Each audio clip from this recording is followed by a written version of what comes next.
Good evening and welcome to Monsters Among Us. I am your guide, Derek Hayes. 2023 may as well be the future. When will someone finally slow all this down? It's all just moving way too fast.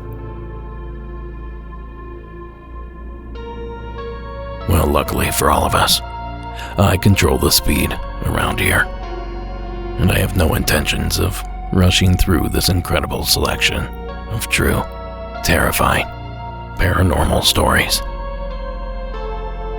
Stories just like Madeline's, out of the state of Arkansas. Hi, my name is Madeline McFarland. I live in Northeast Arkansas, where nothing happens and there is nothing to do.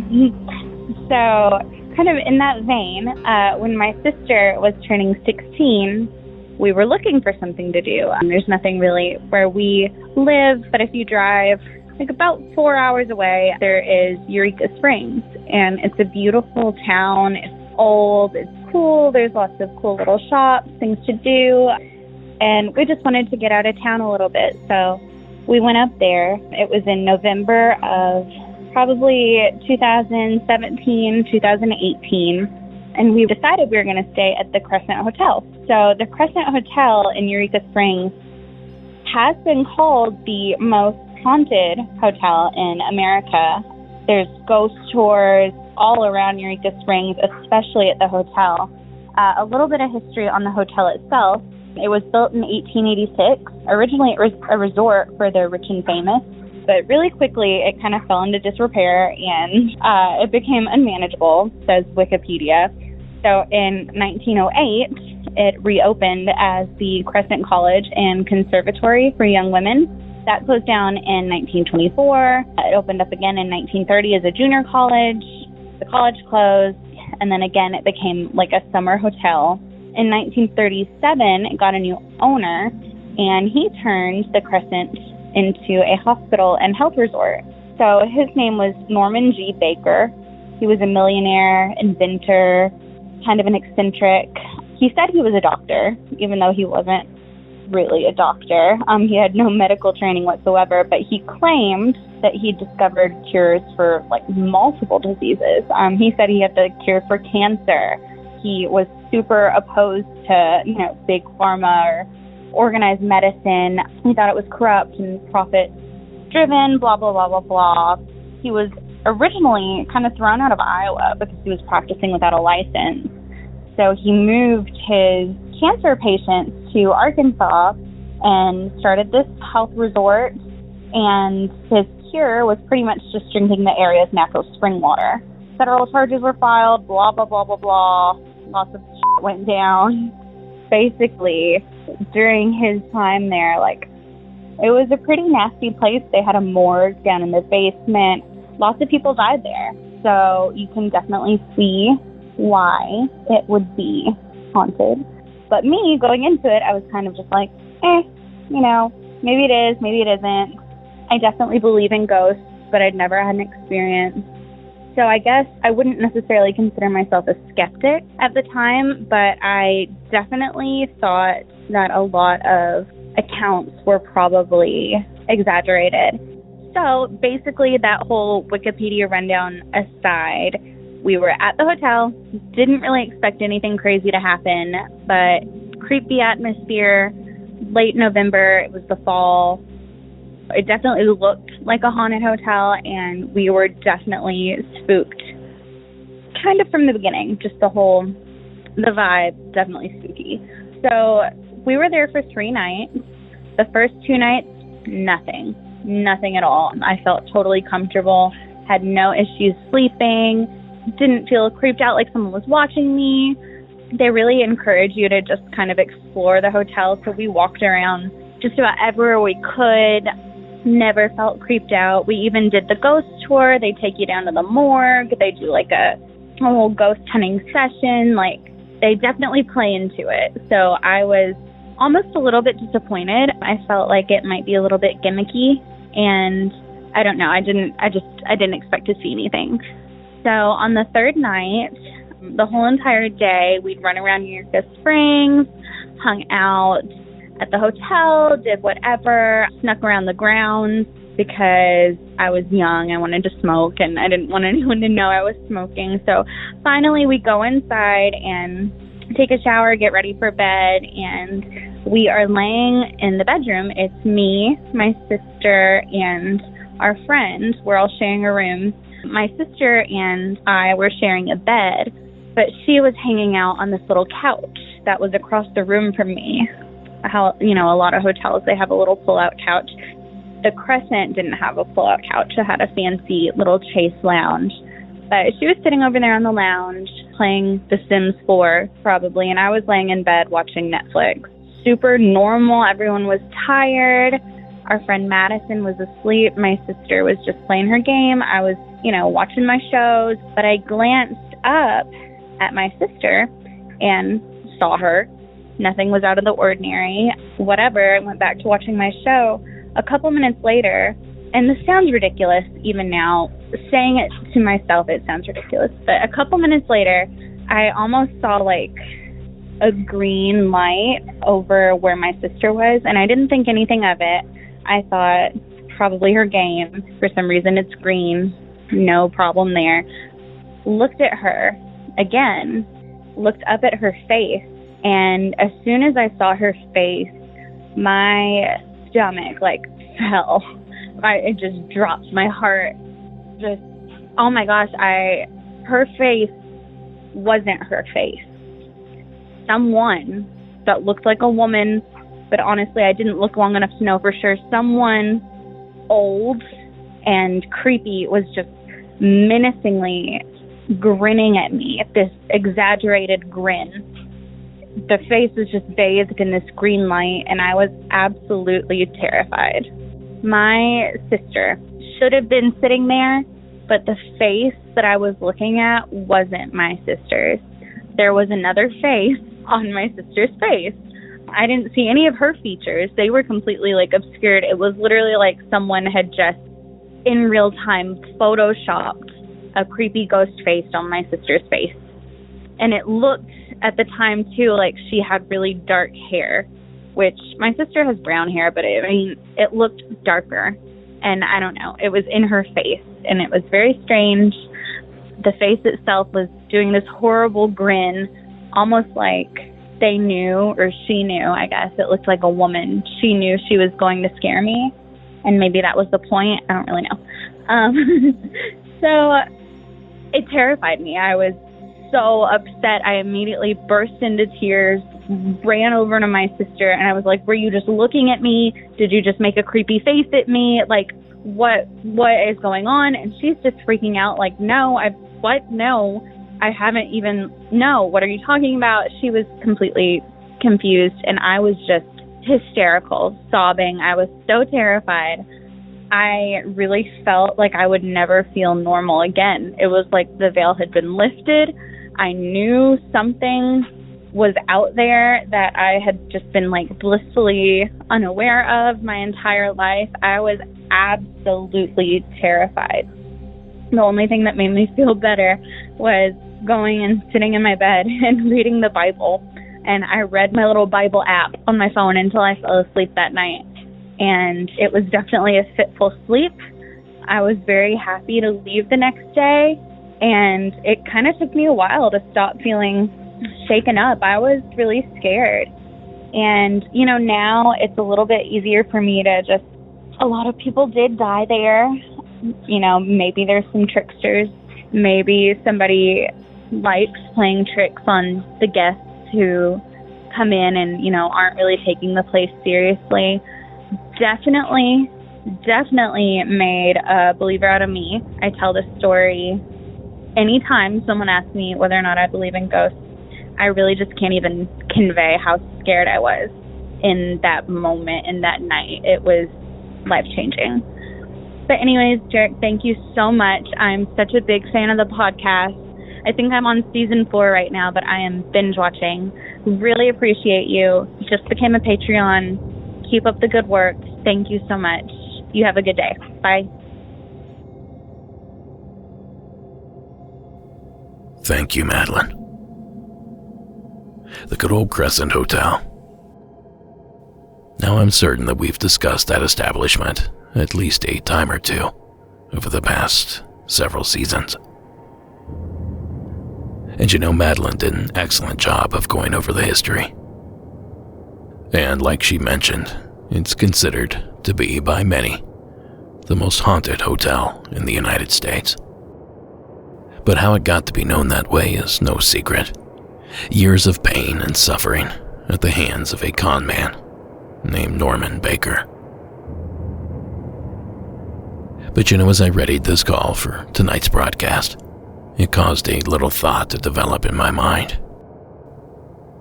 I'd wondered if there were other hospitals turned hotels with similar haunting results. And in my research, boy did I find a gem. Talk about a facelift. This is the old St. Vincent's Hospital. The outside still looks kind of the same. Those cool, familiar balconies still there. The shape of the building the same too. But the inside completely different.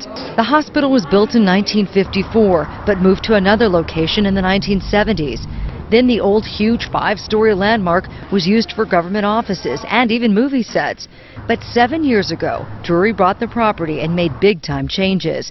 The old hospital rooms, now hotel rooms. And that roof with the view of downtown and the cathedral and the mountains, it's still there. But now there's a rooftop swimming pool. It's 168,000 square feet and 182 hotel rooms. An old Santa Fe landmark with a major makeover. Now that clip courtesy of KOAT, ABC News 7 out of Albuquerque. And you heard that right. A hospital where hundreds, maybe thousands, were born, treated, and even died, was converted into a modern hotel, right in the center of scenic downtown Santa Fe, New Mexico. Now I'm all about reduce, reuse, and recycle, but this seems like a recipe for a nightmare. Or at least one hell of a night. Either way, the Drury Plaza just might be playing with fire. The rooms where patients were treated, now converted to standard hotel rooms. A place to stay while in town for a conference, to buy some art, or on your annual visit to see your great Aunt Polly. And I wonder how many of those guests have no idea of the history of each of the rooms that they're residing in. No, I'm certainly not making accusations here, but it almost seems like the hotel may be putting a damper on any talk about the possibility of the paranormal within the hotel's walls. There was little to nothing online in the way of experiences, stories, or information in general. Although I did learn that visitors claimed to hear disembodied footsteps running down the hallways, babies crying in the middle of the night, flickering lights and slamming doors. But back when it was a hospital, doctors and administration told of an infamous haunting. A young boy. It was claimed that he haunted room 311. And the activity apparently got so bad that they were forced to close the room to future patients.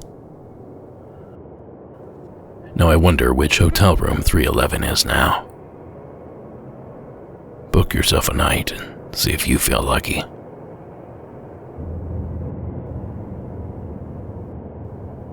While also in my research, I did manage to stumble upon a piece of evidence captured from the hospital turned hotel. The following clip, also courtesy of KO18 News 7 and the Goodmans, the family of ghost hunters that decided to test the rumors for themselves and captured this video. They claim that when they turned off the lights to go to sleep for the night, they began to hear knocking sounds. Here is an actual recording made that evening.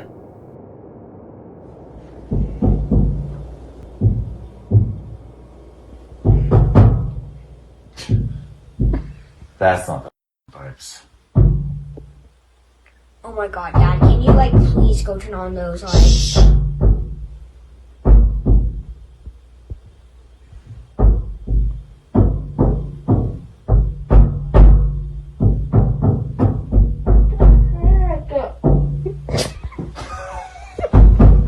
Oh my god. You're recording that, right? Yeah. Yay. Here we go again. After a few minutes of the knocking, they decided to contact hotel management, where they were given a new room on a new floor. But the knocking continued. Now, management was in contact with the family for several days after they checked out, and to this day, they have still not pinpointed the issue. Anyway, the Drury Plaza Hotel in downtown Santa Fe. So take that, Crescent Hotel. And thanks again, Madeline, for sharing your entry. Now, folks, if you have a story you would like to share here on the show, simply call our hotline at 1-888-608-NIGHT. That's 1-888-608-6444. Now, this next entry takes us to the skies over Mississippi. Please welcome our anonymous caller from the Magnolia State. Hi, Derek. So I will remain anonymous. I live in Mississippi, and something happened to me a few nights ago. This was, I think, 2 weeks ago. So I was laying in bed. It was about 3:30. I just woke up, and I was like, man, I gotta go back to sleep. We were about to leave on vacation. We were leaving at, I had to get up at 6 o'clock in the morning. So I was laying there, and I'm like, I just cannot go to sleep. And where I was staying, it's middle of nowhere, staying with my dad before we left for the beach. And there's these big windows that look outside. It's just trees. It's just woods. And I left the curtains open that night because I was like, well, if I'm going to get up at 7 o'clock or 6 o'clock, we got to leave at 7, I might as well have some sunlight to help wake me up. I usually close those curtains. I did not that night.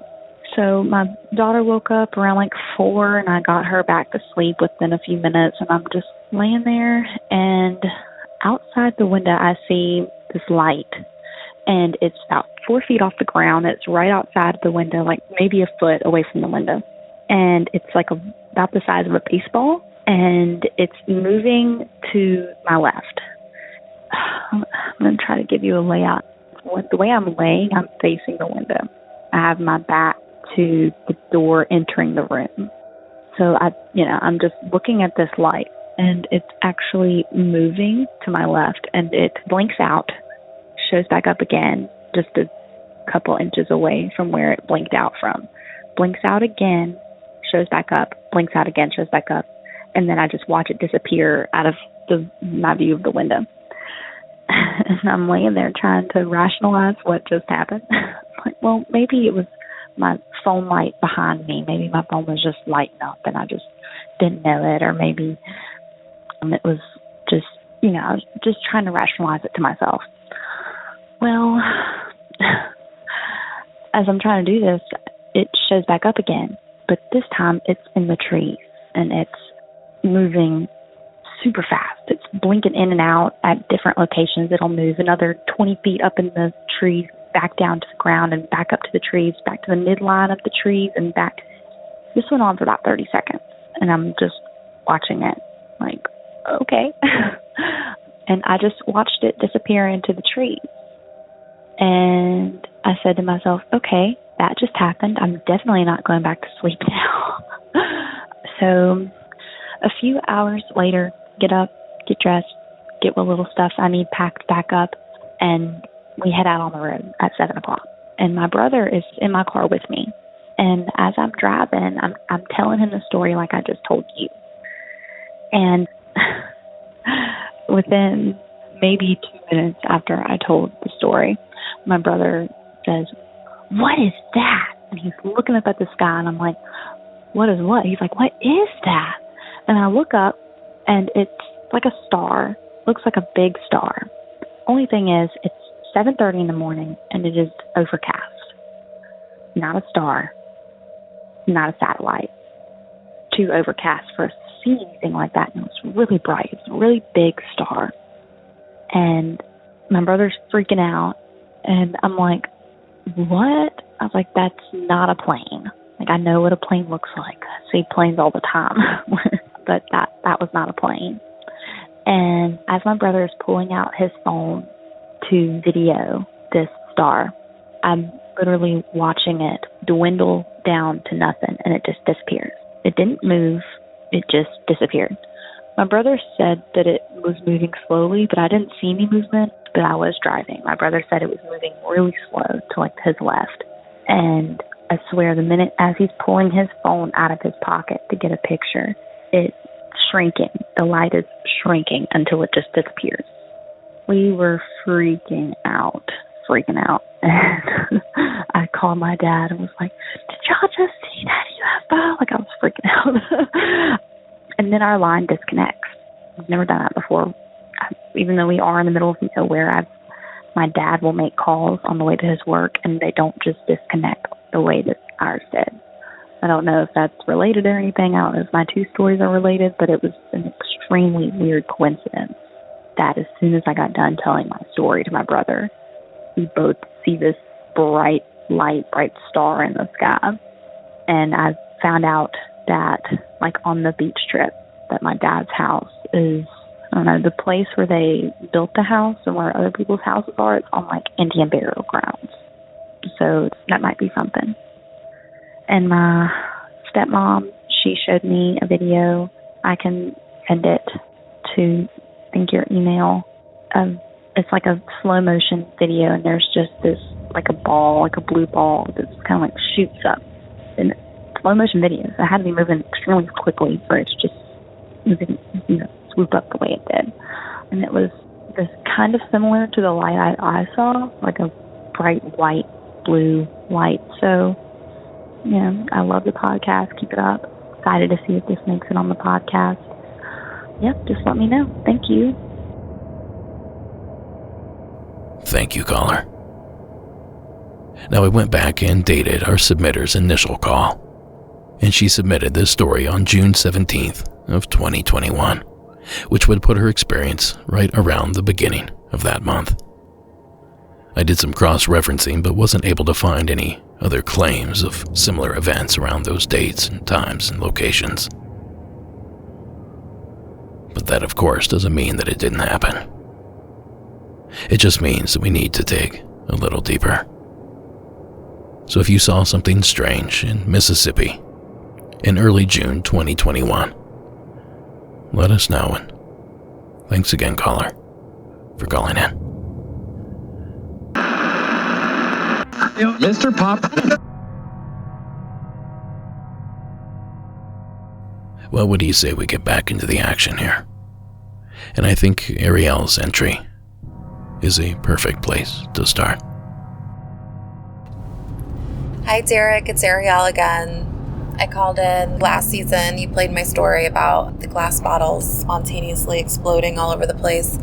So I have had just kind of like a lifelong history of paranormal experiences, starting with one of the first houses that I lived in. This house has a really unusual history because my dad actually had it moved in sections across town, and I can submit a picture of my dad like riding on the top of this house across town as it's being moved on these trailers. So growing up in this house, it was always totally haunted.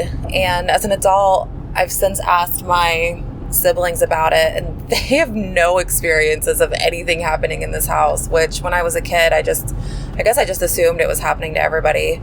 But probably one of the scarier experiences that I had was I was about 9 years old, and alongside of the house were the 3 bedrooms, and the first 2 bedrooms were connected with a closet that was kind of shaped like the letter Z.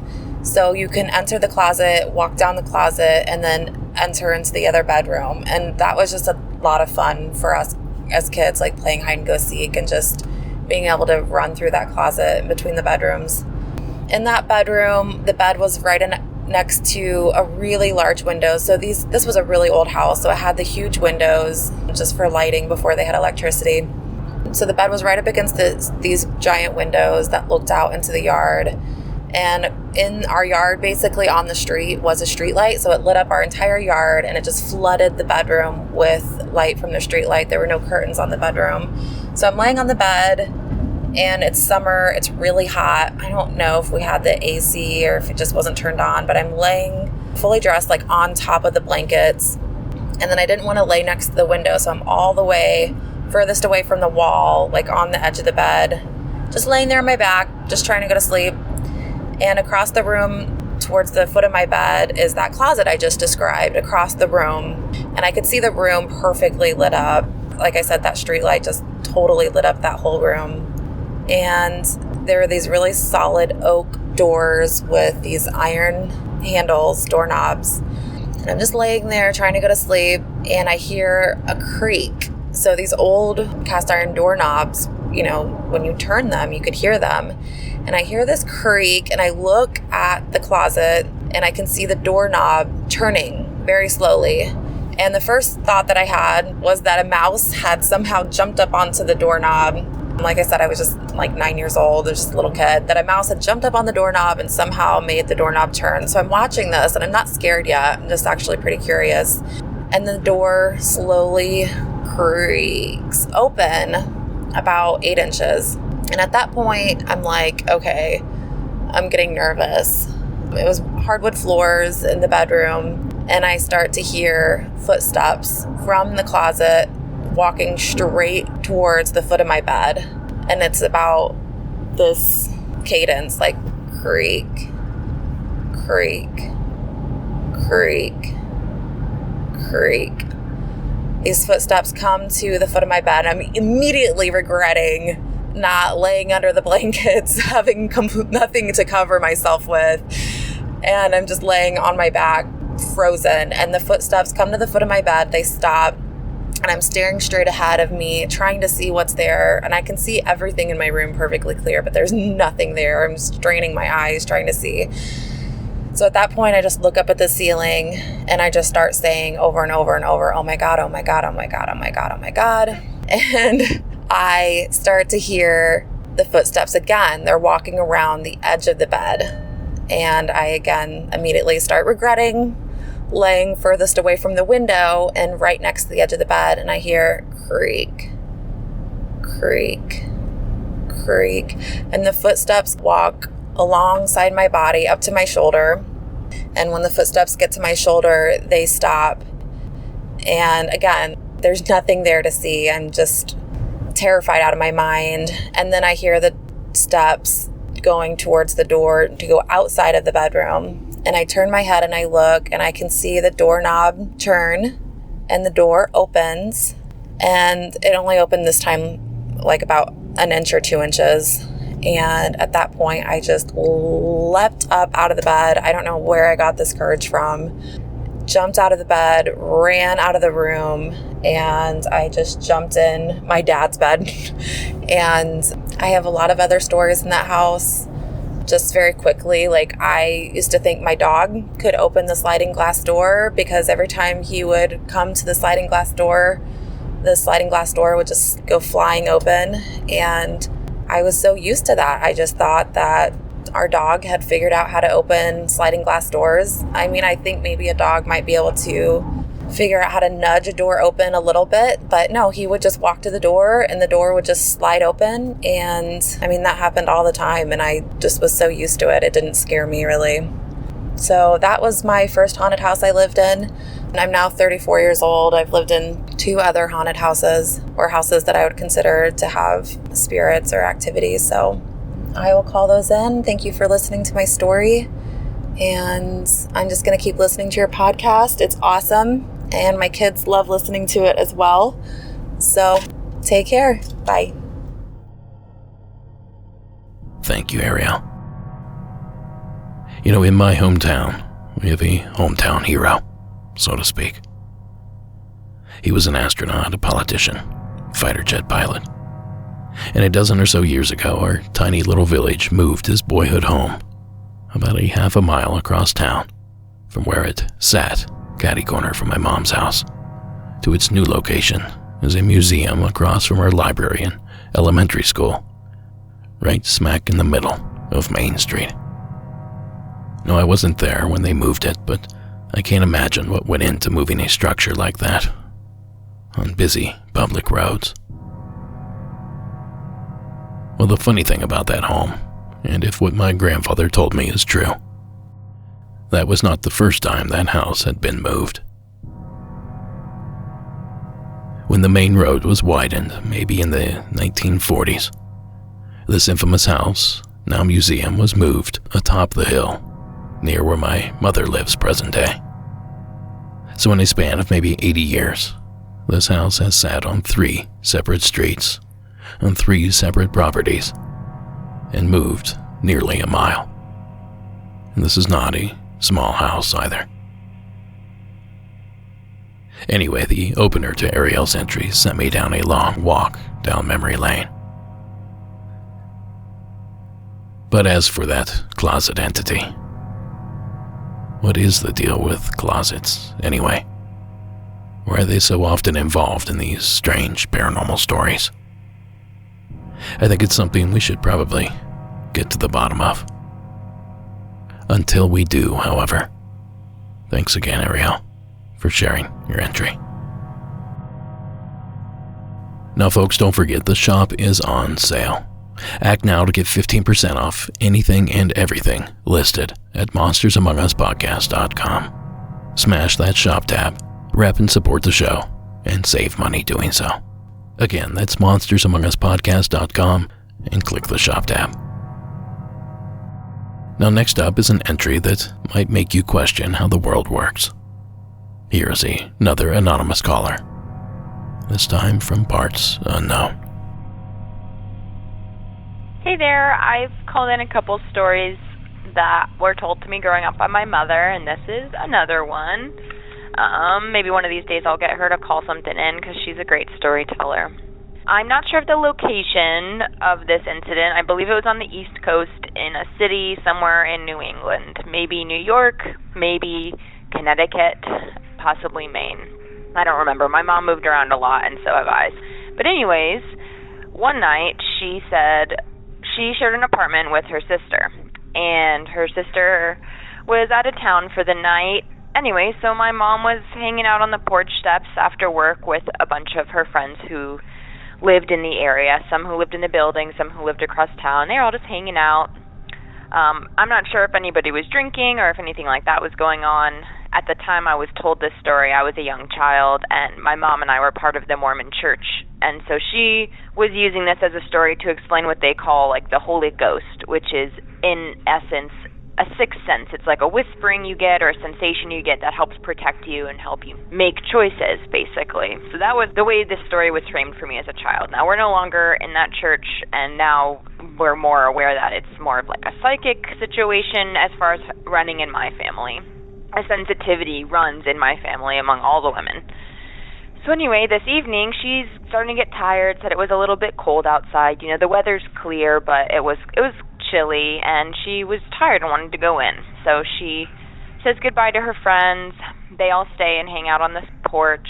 Or, you know, it's more like a stairway, like 20 to 30 steps outside this building. And she walks upstairs, I think it's a couple stories up, and she pulls out her key to open the door, and she says, As soon as the key was in her hand and she was about a foot away from the doorknob with it, that she got like an electric current through her body, like a zap. She said it really hurt, but that it also like came with this really just strange feeling to go back downstairs. Like she got scared, I think. And so she was like, okay, like that was odd, but let me just ignore it. And so she reached with the key again. Same thing. She got this wicked shock in her arm. And again, she said it really hurt. So she thought that was weird. And I guess she kind of went into shock in some sense because for whatever reason, she didn't tell anybody about it when she went back to where everyone was gathered. She just hung out until again she was like, okay, I guess she convinced herself maybe she had made it up or just was feeling ready to go to bed and so was willing to ignore the sensation she was getting. So she goes back upstairs and the same thing happens again. I guess she did this maybe 2 or 3 more times to the point where she was just like, couldn't figure out what was going on but couldn't shake the feeling that she shouldn't go in the apartment, basically. And this physical experience of the shock, I think, was making it all the more intense for her. So she ended up not going into her apartment that night, even though everyone was gathered outside where she lived. She ended up taking like a ride with a friend and staying at their house across town. But I guess she had work early in the morning, and so she took a bus, around dawn to come home and try to get changed before work. But when she gets home, there is like fire department and police officers gathered outside the building, and they won't let her up to her apartment.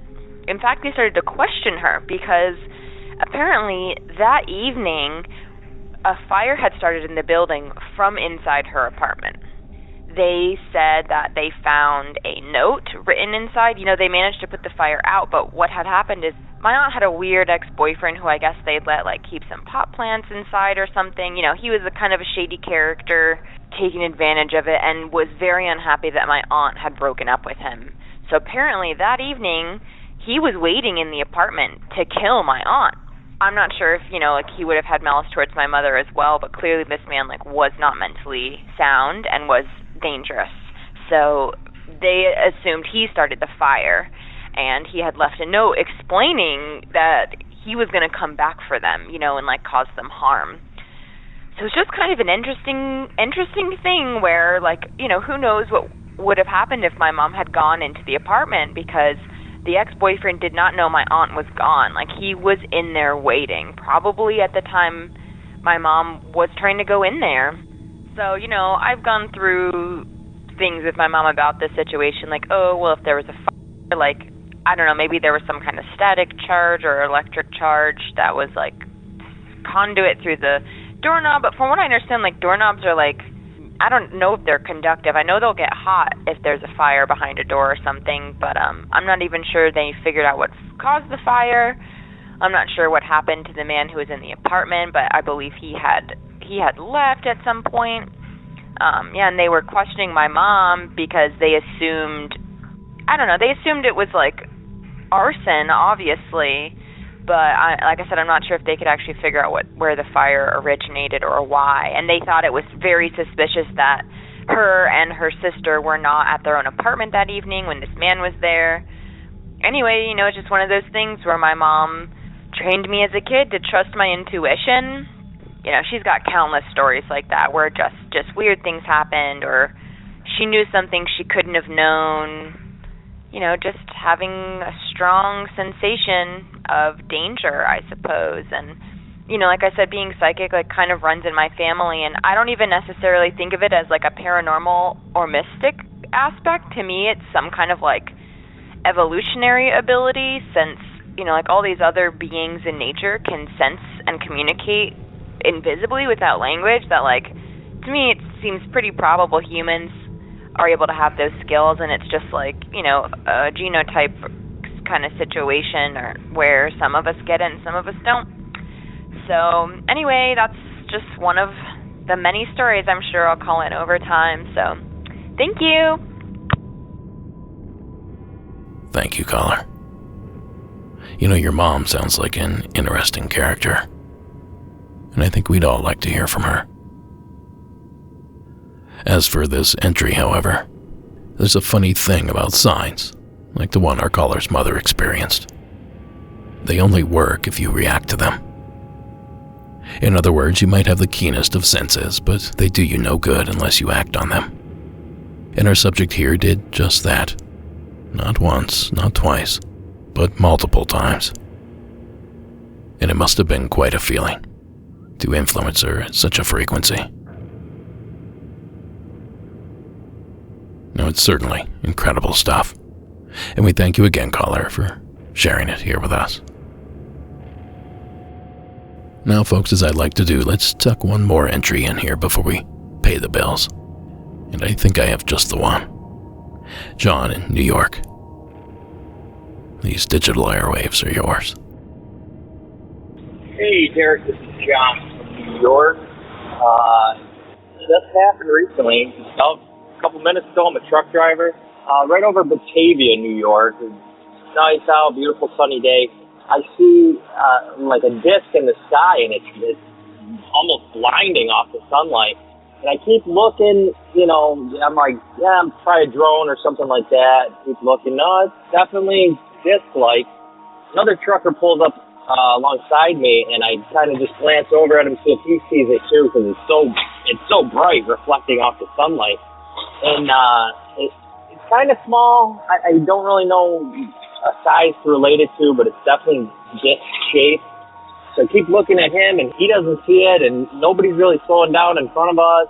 And I look back, I see it, look at him again just to see again, and he still doesn't see it. So I look back, and it's gone. It's just completely gone in the clear blue sky. So I thought it was pretty cool. You're the first person I thought of to call, and love the show, man. Keep it up. Thank you. Thanks, John. There's another one we can date and research.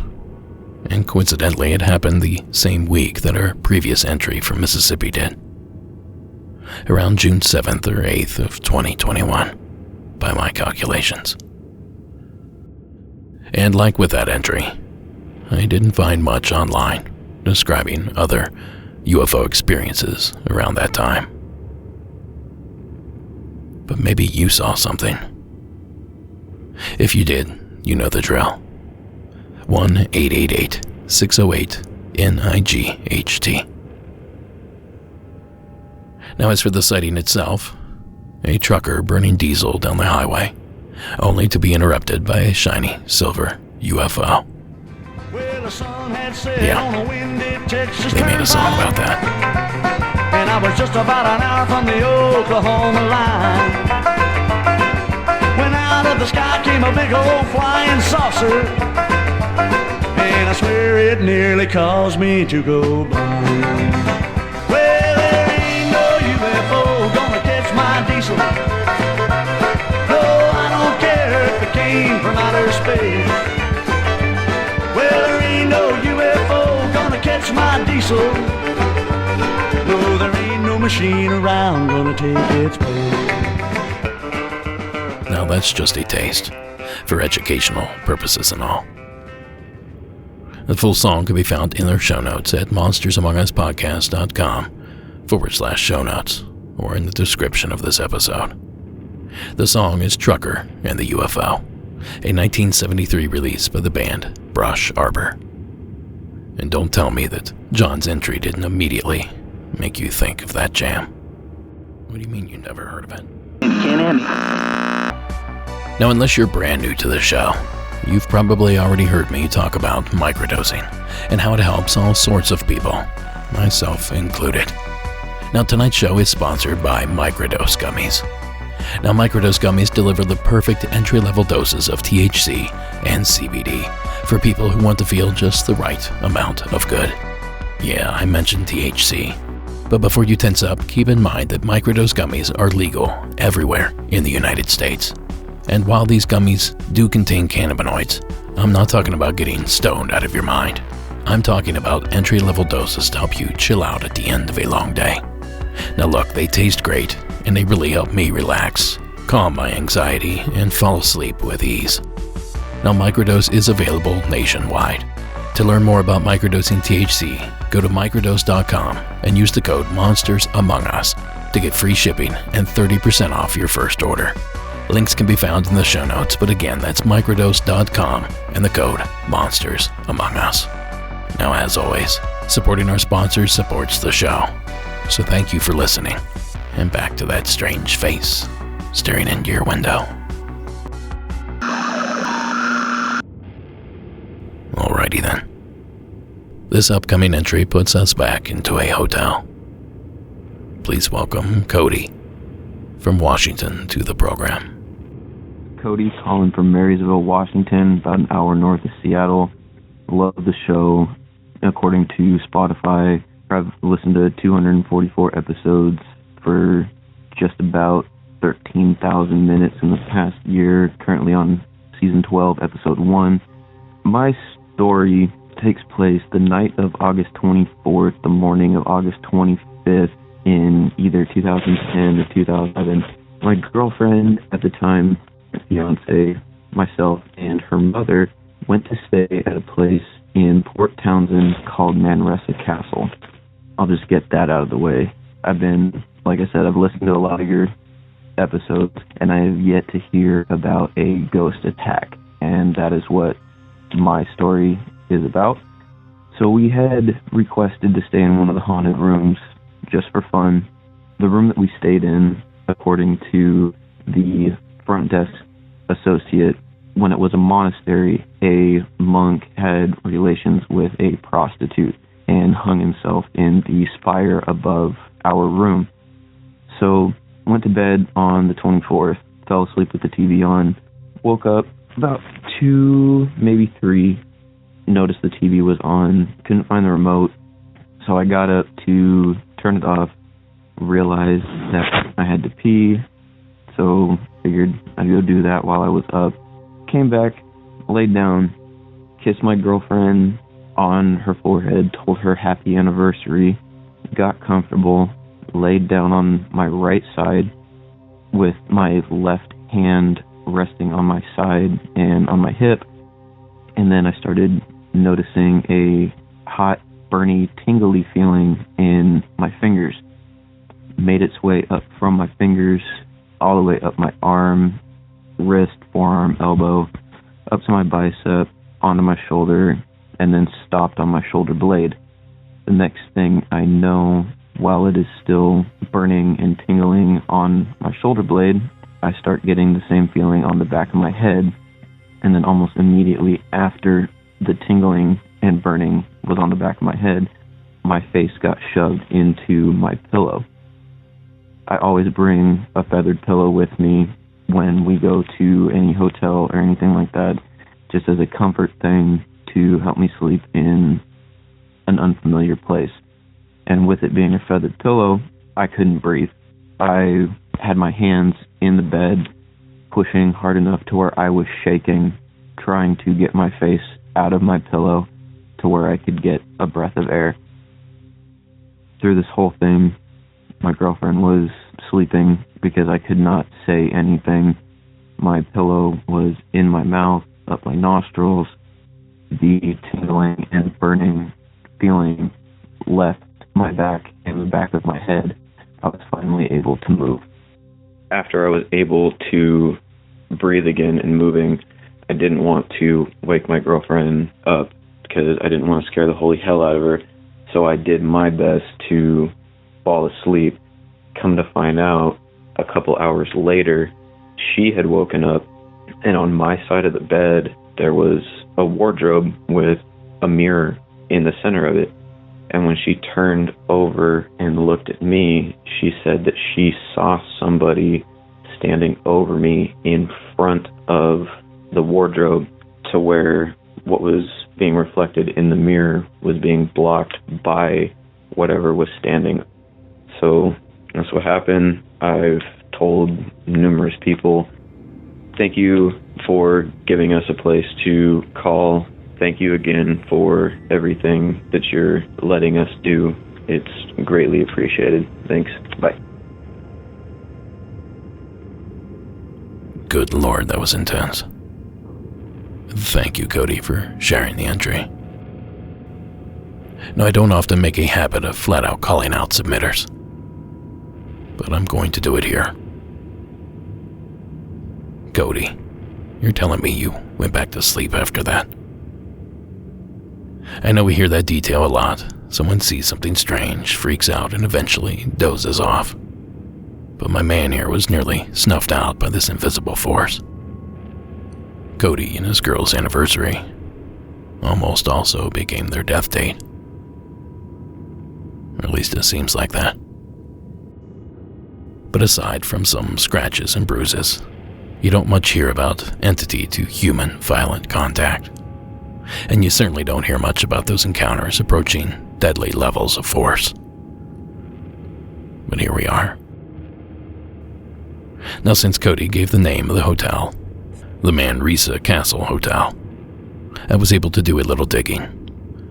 And as it turns out, Cody isn't the first to experience the castle's violent side.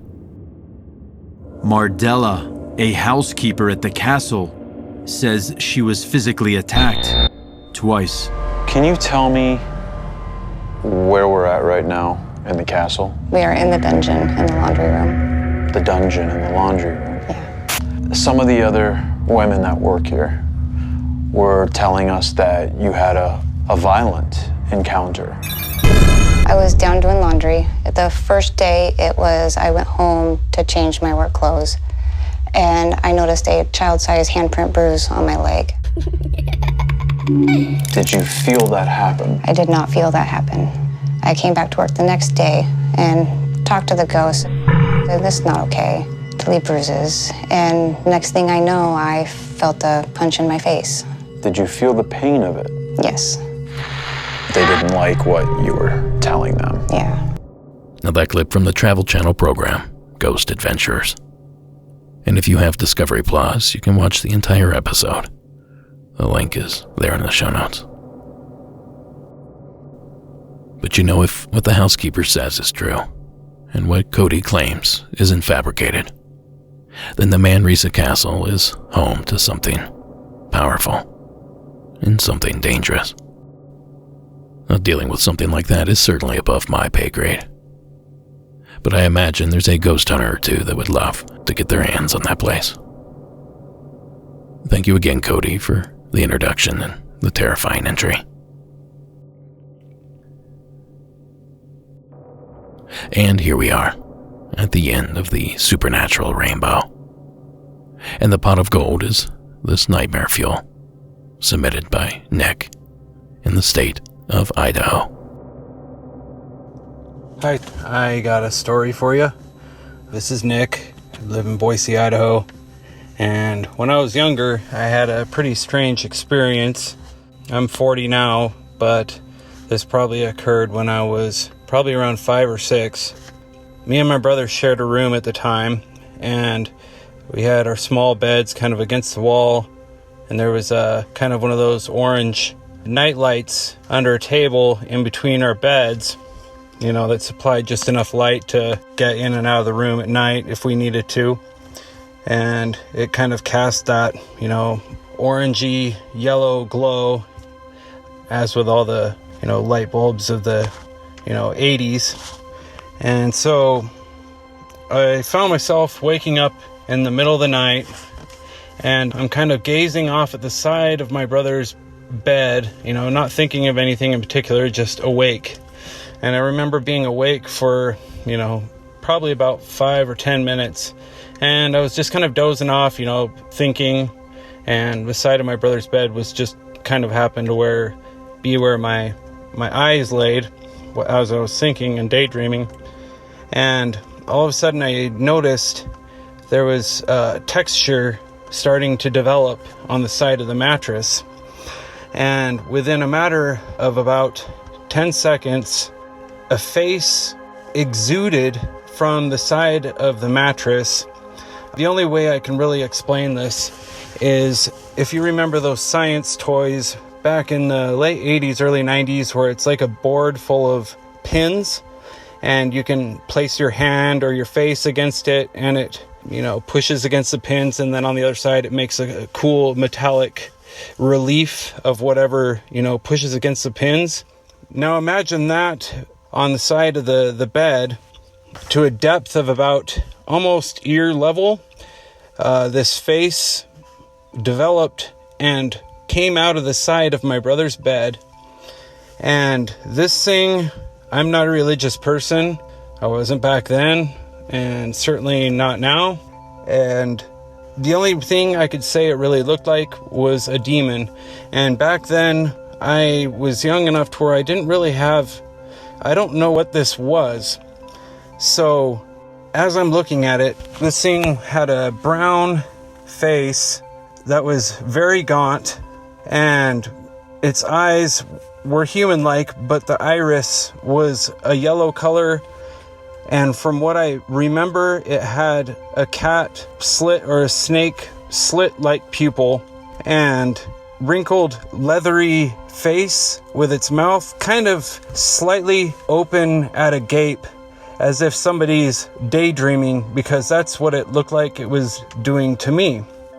With its mouth kind of slightly agape, I could see the tips of sharp teeth on the top and bottom parts behind its lips, and this thing just kind of came out, and it had eyes that were locked onto mine, and it just stared at me with this total daydreaming 1,000-yard stare look.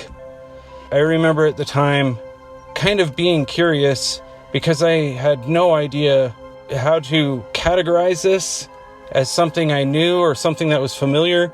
And I remember my mind, shuffling through like a deck of cards of every animal, human, thing that I could pin this thing to. And eventually, after several seconds, it kind of comes up with that mental no match. And when that happened, I began to panic and was just like, what the hell is this thing? And at that point, I slammed my head down to the pillow, covered my head with my blankets, and sat there in a state of horror, trying to figure out what the hell I was just looking at. And I remember staying wide awake until I heard my dad get up early in the morning, and it was still dark. And I jumped out of bed, raced out the door, and was telling my dad, like, Dad, I saw this thing come out of the side of the bed. And I even grabbed a piece of paper because I was somewhat artistically talented and still am now, I guess I could say.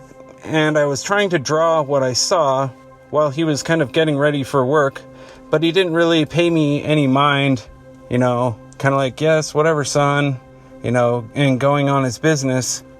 And, I just kind of gave up. But this was a very strange experience. And I know a lot of people are going to go sleep paralysis, but with me, I've never had sleep paralysis.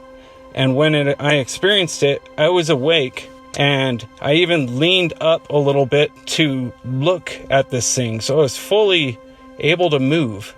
And when I panicked, I was able to move to cover my head with my blankets. But that thing, it wasn't like a ghost or, misty. It was very solid material substance. And also its skin kind of almost reminded me of like a frog's skin, how it kind of has that sheen to it. It was kind of a leathery, amphibious kind of skin to it. I mean, if anybody's experienced anything like this, I would love to hear about it. But I'm beginning to wonder if maybe when we come out of sleep, or in between sleep and wakefulness, there's a frequency there that possibly these other things may exist.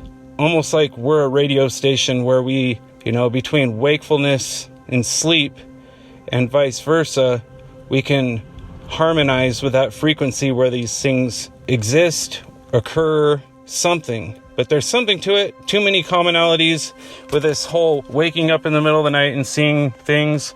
I think it deserves attention. And why the commonalities? But this one for me was totally bizarre.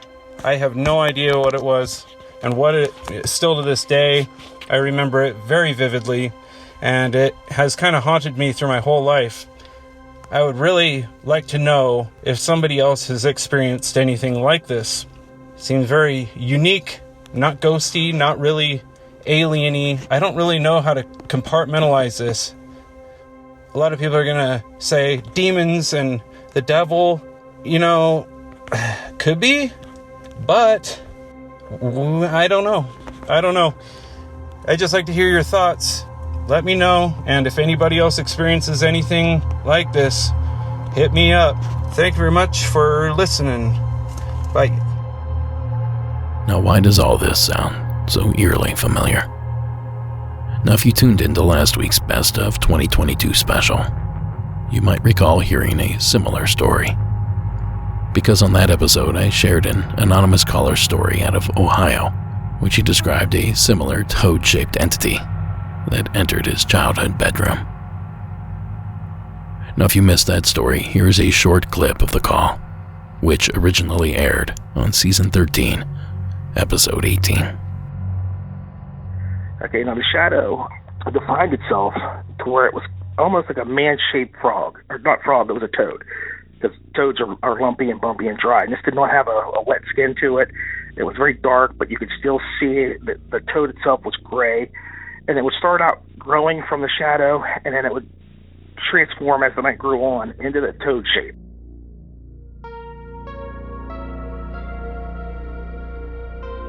Like I said, eerily similar. Now, of course, our original caller stabbed his creature with a antler-handled knife. And it doesn't sound like Nick followed suit, and he'll certainly get no judgment from me for that decision. But that's two strange toad-like humanoids that visited young boys at night in their bedroom on opposite ends of our country's interior. And unfortunately, I was unable to find a third example outside of the infamous Loveland Frogman flap, which we'd already taken stock of on previous episodes. So until that next Toadman nighttime intruder call comes in, we'll patiently wait for the mystery to reveal itself. Until then, we appreciate your call, Nick. Sounds to me like it's time for Nick to find a knife.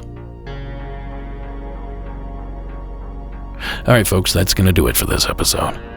Monsters Among Us is written and produced by me, Derek Hayes. Additional support is provided by Sarah Carter Hayes and Addie Lloyd. All media used in this production is done so under the protection of fair use. Please take the time to follow us on social media. And while you're at it, like us over on YouTube and leave us a rate and review wherever possible. And finally, a terrifying score you heard this evening. Well, that's Iron Cthulhu Apocalypse, Co.ag Music, and Carl Casey at White Bat Audio. Thank you so much for listening. Keep it spooky, and until next time.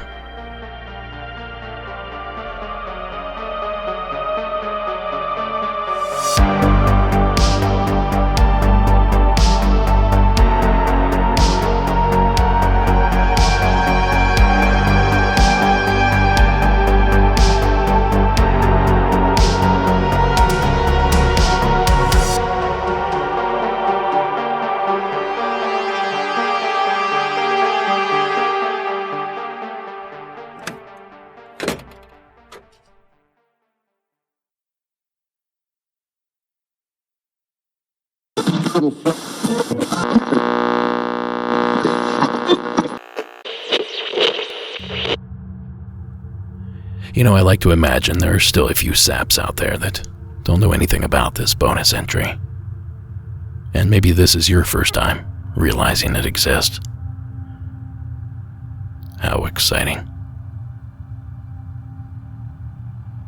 For everyone else, you've undoubtedly grown accustomed to hearing the strangest of the strange hidden in this slot.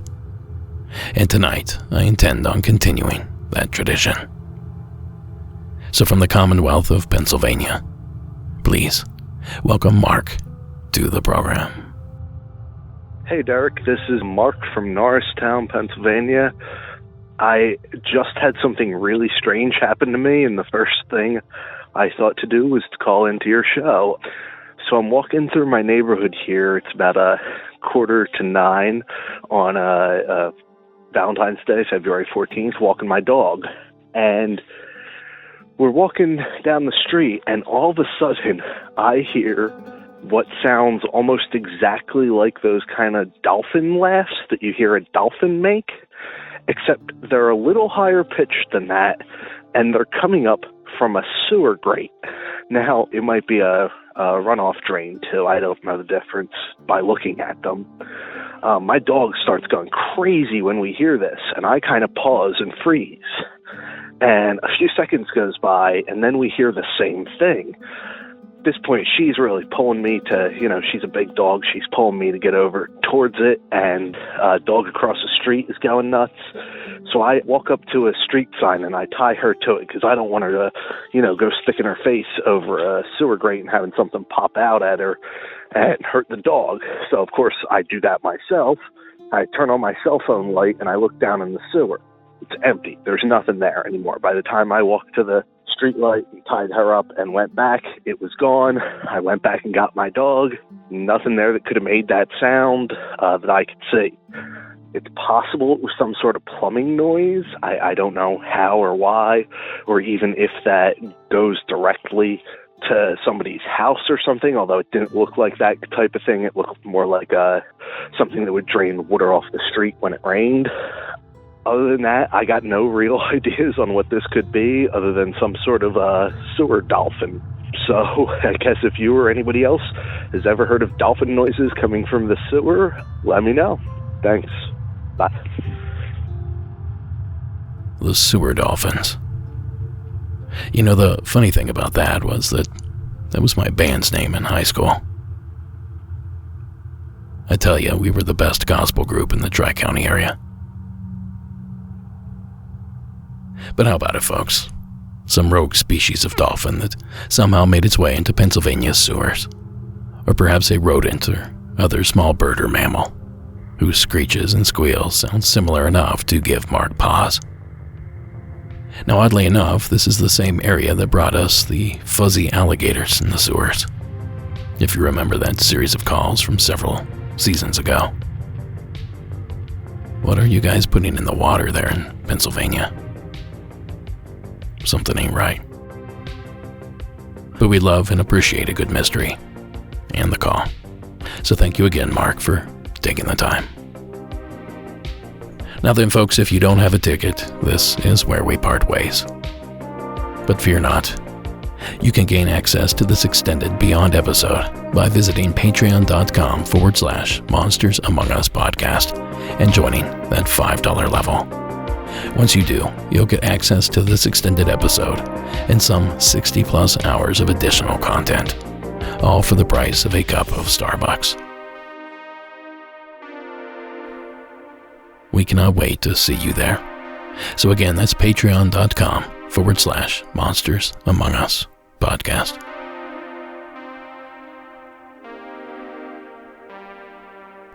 Now, as I teased last week, this week's Beyond will be a little bit longer than usual to make up for last week's free release.